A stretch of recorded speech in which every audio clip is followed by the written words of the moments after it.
मैं ये कह सकता हूं कि ये संबित पात्रा के उन शब्दों का असर है जो राजीव त्यागी के दिमाग में घूम रहा था कि मैं इतना कट्टर हिंदू और ब्राह्मण हूं और हमारे तिलक पर सिर्फ, हमारे माथे पे सिर्फ तिलक ही नहीं है, मैं मंदिर से आया, वो मंदिर से पूजा करके पहुंचे थे वहां, और मुझे कहा जा रहा आज इस आजाद भारत में कि तू हिंदू नहीं है, और तू शब्दों, मैंने शब्द भी देखिए आप, तू तड़ा रे बे, मैंने एकदम अपमानजनक शब्दों का इस्तेमाल हो रहा है टीवी। बातों पर कायम हूं कि राजीव त्यागी की अप्रत्यक्ष रूप से हत्या करा दी गई, और इसमें एंकर भी दोषी है, इसमें संबित पात्रा भी दोषी है, और जिन लोगों ने स्क्रिप्ट तैयार किया है वो भी दोषी हैं।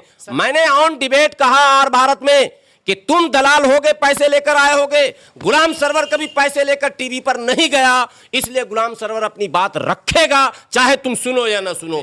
मुस्लिम के नाम पर, इस्लामी स्कॉलर के नाम पर जितने लोग वहां बुलाए जा रहे हैं, संघी लोग हैं, राष्ट्रीय मुस्लिम मंच के लोग हैं, मुफ्ती हैं, कासमी हैं, देवबंद के पढ़े लोग हैं, नदवा के पढ़े लोग हैं, बड़े बड़े स्कॉलर्स, वाकई स्कॉलर्स हैं। जिसे जो नकली हिंदू कह रहा है, सच्चाई यह है कि वो नकली हिंदू है, ये अब मैं कह रहा हूं अपनी तरफ से, क्योंकि जो हिंदू धर्म में संस्कार बताए जाते हैं वो तो संबित पात्रा में कभी दिखे नहीं। टीवी डिबेट एक सुनियोजित बहस का तरीका है। पहले से उसकी स्क्रिप्ट लिखी जाती है, पैनलिस्ट तय किए जाते हैं और पैनलिस्ट को बताया जाता है। कभी कभी पैनलिस्ट को प्रोवोक किया जाता है, आपको ऐसे बोलना है, थोड़ा सा एग्रेसिव हो जाइए, तो मतलब मिर्च मसाला लगे ताकि व्यूवर को जो है लगे कि हाँ कुछ हो रहा, मैंने कंटिन्यूटी बने। और उसमें कुछ स्कॉलर्स भी जाते हैं और कुछ तटस्थ लोग जाते हैं जो उनके बहकावे में नहीं आते हैं, यानी उनके एजेंडे के अनुकूल नहीं बोलते हैं। उनके एजेंडे के अनुकूल न बोलने वालों में जो चंद नाम सरे फहरिस्त हैं, उसमें एक राजीव त्यागी का नाम है। आपको याद होगा राजीव त्यागी का वो डिबेट भी, जब उन्होंने न्यूज़ 18 पर अमीश देवगन को बाज़ाब्ता बेहतरीन ढंग से डांटा और कहा कि आप जो काम एक एंकर का होता है वो कीजिए, जो पत्रकार का राजधर्म है उसको निभाइए, अन्यथा मैं आपको अमुक शब्दों से नवाजूंगा। मैं शब्द दोहराना नहीं चाहता हूं, मर्यादित शब्द नहीं, लेकिन राजीव त्यागी ने कहा, बेबाक होकर कहा। हो क्या रहा है यहां कि जब से भारतीय जनता पार्टी सत्ता में आई, देखिए मैं किसी दल में नहीं हूं, मैं तो सामाजिक कार्य करता हूं, हमारा अपना एक संगठन है और हम लोग चाहते हैं कॉमन पॉलिटिक्स हो। शुरू से यह प्रयास रहा कि कॉमन पॉलिटिक्स ना हो, सबके लिए नुकसानदेह हो रहा, पूरे देश के लिए, क्या अगरा, क्या पिछड़ा, क्या हिंदू, क्या मुस्लिम, सब परेशान है कॉमनल पॉलिटिक्स के। धर्म की राजनीति जो है वो विकास की ओर नहीं ले जा सकती है, विकास के लिए बाधक है। लेकिन एक तरफ तो राजनेता निरंतर प्रयास करते हैं कि कॉमनल पॉलिटिक्स ही हो, और दूसरे तरफ टीवी चैनल्स और अखबार की तरफ से एक प्रयास किया जा रहा है कि कॉमनल पॉलिटिक्स के लिए वातावरण बनाया जाए। अब आप देखिए कि कोई भी होस्ट कर रहा है, इतने बड़े पैनल हैं, राष्ट्रीय प्रवक्ता कांग्रेस के हैं, भाजपा के हैं, अन्य दलों के भी उसमें हैं। आप एक मैंने पैनलिस्ट दूसरे पैनलिस्ट को कह रहा है तुम हिंदू नहीं हो, तुम्हारा ये टीका नकली है, ठीक है, तुम टीका जो है माथे पे मत लगाओ। कहने वाले के माथे पे टीका नहीं है, ये आप फिर से वीडियो रिव्यू करके देखेंगे। कहने वाला जो भारतीय जनता पार्टी का प्रवक्ता है वो स्वयं जो है बगैर टीके के है। संबित पात्रा उस डिबेट में टीके पे नहीं है। अब उसको ये लगा कि जो सनातनी चिन्ह है उसमें माथे पर टीका भी एक चिन्ह है, सनातनी चिन्ह। तो आज के डिबेट में तो मैं उस चिन्ह से वंचित हूं, और क्या कहते हैं राजीव त्यागी जी तो शुद्ध सनातनी हिंदू दिख रहे हैं, तो काउंटर कैसे किया जाए। तो उनके पोशाक पर, उनके क्या कहते हैं वो सिंगार पर और उनके उन सभी चीज़ों पर उसने सीधा पर्सनल अटैक किया। अब जो होस्ट करता है उसकी जिम्मेदारी बनती है कि उसको मैनेज करना चाहिए। भाई राजीव त्यागी जी के ऊपर आप व्यक्तिगत प्रहार कर रहे हो, उसके धर्म पर प्रहार कर रहे हो, उसके जाति पर प्रहार कर रहे हो, और आप माने उसको सुना रहे हैं पूरे देश को। एक हिंदू दूसरे हिंदू को नकली हिंदू कह रहा है, और जो नकली हिंदू जिसको कहा जा रहा है वास्तविकता यह है कि वो असली हिंदू है, और जिसे जो नकली हिंदू कह रहा है सच्चाई यह है कि वो नकली हिंदू है। ये अब मैं कह रहा हूं अपनी तरफ से, क्योंकि जो हिंदू धर्म में संस्कार बताए जाते हैं वो तो संबित पात्रा में कभी दिखे नहीं। और संबित पात्रा अकेले नहीं है, भारतीय जनता पार्टी में हो क्या रहा है कि हिंदुत्व के नाम पर इतना आक्रामक रूप लोग धारण करते हैं टीवी पर, इतना ज्यादा आक्रामक के लगता है टीवी के अंदर ही किसी को मार मुर के खत्म कर देगा ये लोग। तो पहली बात तो चैनल में इस तरह के डिबेट पर रोक लगनी चाहिए, और रोक तो लग नहीं पाएगी क्योंकि सरकार की मंशा भी रोकने की नहीं है। लेकिन दुर्भाग्य से रोकने का एक और फार्मूला है जिस पर ना तो मुस्लिम अमल कर रहा है और ना ही पार्टियां अमल कर रही हैं।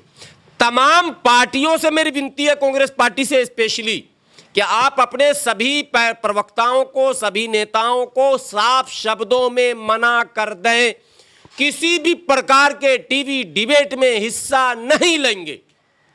यह ऐलान मुसलमानों के लिए भी किया और मैंने उस पर अमल किया। मैंने लाइव आकर बाज़ाब्ता कहा, मुस्लिम भाइयों आज के बाद मैं किसी चैनल में डिबेट पर नहीं जाऊंगा। और जिस दिन मैंने ऐलान किया, अब 2 महीने से अधिक हो चुके हैं, बल्कि 4 महीने हो गए अब लगभग, और वो दिन है और आज का दिन है, मैं किसी टीवी डिबेट पर नहीं गया।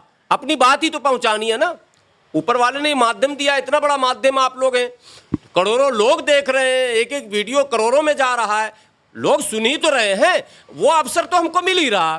तो हम वहां जाकर देश के वातावरण को दूषित करने वाले डिबेट में हिस्सा क्यों ले साहब? वहां तो देश के वातावरण को दूषित किया जा रहा। हिंदू को मुसलमान से लड़ाओ, मुसलमान को हिंदू से लड़ाओ, उसको उससे लड़ाओ, अगड़े को पिछड़े से लड़ाओ, कोई दलित स्कॉलर्स को बुला लिया जाता है, कोई अम्बेडकरवादी कहकर बुला लिया जाता है, और सब संघ के लोग होते हैं। मुस्लिम के नाम पर, इस्लामी स्कॉलर के नाम पर जितने लोग वहां बुलाए जा रहे हैं, संघी लोग हैं, राष्ट्रीय मुस्लिम मंच के लोग हैं, मुफ्ती हैं, कासमी हैं, देवबंद के पढ़े लोग हैं, नदवा के पढ़े लोग हैं, बड़े बड़े स्कॉलर्स, वाकई स्कॉलर्स हैं। लेकिन भगवान जाने उनका जीवन पर, मृत्यु पर, स्वर्ग पर, नर्क पर या ईश्वर पर भरोसा है या नहीं है। पढ़ तो उन्होंने लिया है लेकिन नास्तिक है, कूट कूट कर भरे हुए। वो लोग जाते हैं राष्ट्रीय मुस्लिम मंच की ओर से, और कांग्रेस के लोग जाते हैं। कांग्रेस के लोगों के साथ एक दुविधा वहां रहती है, जो दुविधा राजीव त्यागी के साथ भी है। अब दुविधा यह है कि कर्नाटक में जो घटना घटी, कांग्रेस दुविधा में आ गई। 2 कारण है, एक तो वो विधायक दलित, दूसरा वो विधायक कांग्रेस का। अब उसके भतीजे ने जो है पोस्ट कर दिया अभद्र। भाई उसके भतीजे ने किया, कोई जरूरी नहीं कि मेरा बेटा 100% मेरे ही जैसा हो। इसमें पुलिस को चाहिए था, साइबर सेल को चाहिए था एक्शन लेना। हाँ, विधायक की गलती है कि उसको बयान दे देना चाहिए था, भतीजा को डांटना, सार्वजनिक डांट लगाना चाहिए, उसको अपील करनी चाहिए थी पुलिस से कि पुलिस मेरे भतीजे पर कार्रवाई करे। तो उसने भी देरी की, पुलिस ने भी देरी की, भारतीय जनता पार्टी ने लाभ उठा लिया, उसका दंगा करवा दिया, भड़का दिया। ये तो चाहती है, अब नादानी जिसकी भी होगा, दंगा हो गया तो लाभ भारतीय जनता पार्टी को हो गया। कांग्रेस कहीं की नहीं रहे, न इधर की न उधर की। तो कांग्रेस इसी असमंजस की शिकार है। इनके प्रवक्ता जब टीवी पर आते हैं तो राजीव त्यागी वो पहला प्रवक्ता है जो इस दबाव से ऊपर उठकर बात करता है और बेबाक बात करता है। इनको हजम नहीं होता तो ये पर्सनल अटैक करते हैं। अंजाम दुनिया ने देखा, भारत के लोगों ने देखा कि टीवी डिबेट से निकलते ही अटैक पड़ा। और मैं ये कह सकता हूं कि ये संबित पात्रा के उन शब्दों का असर है जो राजीव त्यागी के दिमाग में घूम रहा था कि मैं इतना कट्टर हिंदू और ब्राह्मण हूं और हमारे तिलक पर सिर्फ, हमारे माथे पे सिर्फ तिलक ही नहीं है, मैं मंदिर से आया, वो मंदिर से पूजा करके पहुंचे थे वहां, और मुझे कहा जा रहा आज इस आजाद भारत में कि तू हिंदू नहीं है।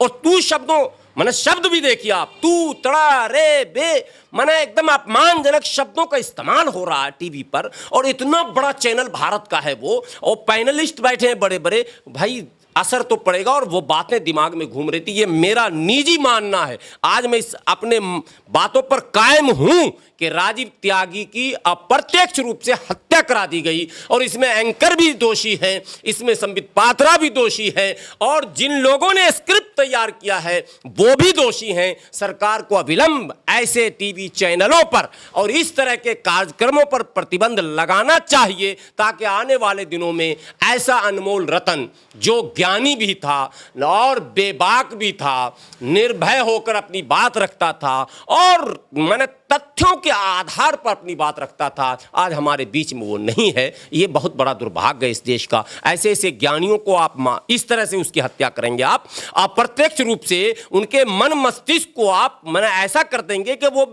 माने उसकी सोच बिल्कुल अजीब सी हो जाएगी कि हो क्या रहा है इस देश में। मैं अपनी बात नहीं कर सकता, मैं जब बात करना चाहता हूं तो मेरे धर्म पर, मेरे जाति पर, मेरे पर्सनल निजी जीवन पर। ये क्या है? आप निजी जीवन पर अटैक करेंगे? आप मेरे बच्चे क्या कर रहे हैं ये विषय अभी नहीं है। आपने जो प्रश्न किया है विषय वो होना चाहिए ना।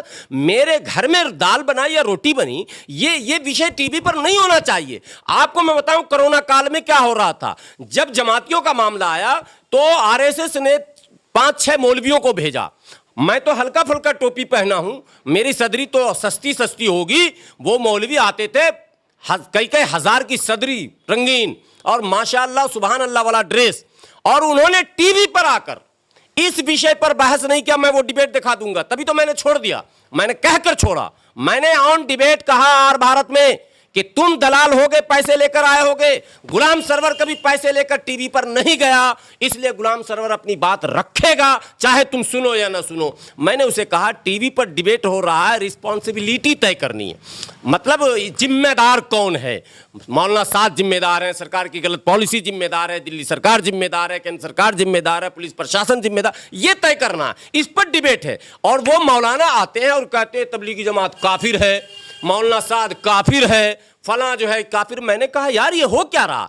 तो ये जो संघ का एजेंडा है, संघ ने जो कुछ मौलवी, कुछ संत और कुछ इस तरह के स्कॉलर्स को अपने गिरफ्त में लिया है, पूरे देश के वातावरण को बिगाड़ा जा रहा। मैं ये बात फिर सरकार से कहूंगा, देश सर्वोपरि है, भारत है तो हम हैं, भारत ही नहीं बचेगा। आप ऐसे ऐसे महान लोगों को इस तरह से प्रताड़ित करेंगे। मानसिक प्रताड़ना था ये, शारीरिक नहीं था, मानसिक था, जिसके कारण अटैक हो गया। राजीव त्यागी आज हमारे बीच नहीं है, लेकिन एक बात आपको बताऊं, उनके सारे डिबेट्स को आप देखिए, लगेगा कि कोई मतलब भारत का सच्चा सपूत बोल रहा। आज उस सपूत को मानसिक प्रताड़ना देकर आपने दुनिया से विदा कर दिया। ये बात बर्दाश्त करने के लायक नहीं है। और जो लोग भी जा रहे हैं, अगर देशभक्त हैं तो इस तरह के पैनलिस्ट का बहिष्कार करें। कम से कम अगर टीवी का बहिष्कार नहीं करेंगे तो उस आदमी का बहिष्कार कर दें जो व्यक्ति पूरे टीवी के वातावरण को बिगाड़ कर रखा।